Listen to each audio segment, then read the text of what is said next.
ادبی اصطلاحات. فصاحت. تعریف: کلام یا لفظ کی خوبصورتی، روانی اور سلاست کو فصاحت کہتے ہیں، یعنی ایسے الفاظ جن کی ادائیگی زبان کو مشکل نہ لگے، ان میں تکرار نہ ہو. فصاحت کا مطلب یہ ہے کہ جملہ یا شعر پڑھنے میں دلفریب ہو، زبان پر آسانی سے چڑھ جائے اور معنی واضح ہو. میر تقی میر.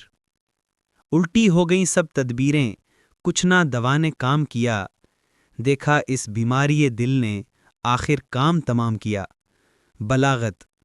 تعریف: جب کلام موقع و محل کے لحاظ سے مؤثر اور دلنشین ہو جائے تو اسے بلاغت کہتے ہیں. بلاغت اور فصاحت کا چولی دامن کا ساتھ ہے.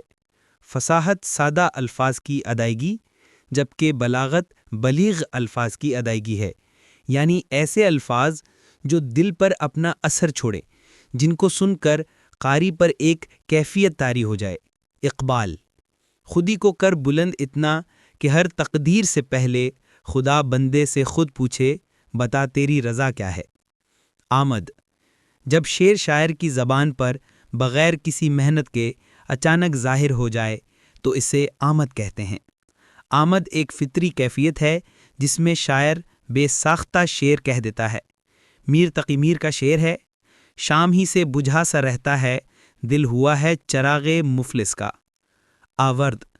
جو شعر سوچ سمجھ کر شعوری محنت اور کوشش سے کہا جائے تو اسے آورد کہتے ہیں.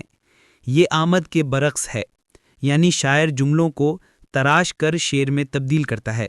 ردیف اور قافیے کی توڑ جوڑ اور ترتیب کی مدد سے بننے والا شعر آورد کہلاتا ہے. مرزا غالب. ہزاروں خواہشیں ایسی کہ ہر خواہش پہ دم نکلے، بہت نکلے میرے ارماں لیکن پھر بھی کم نکلے.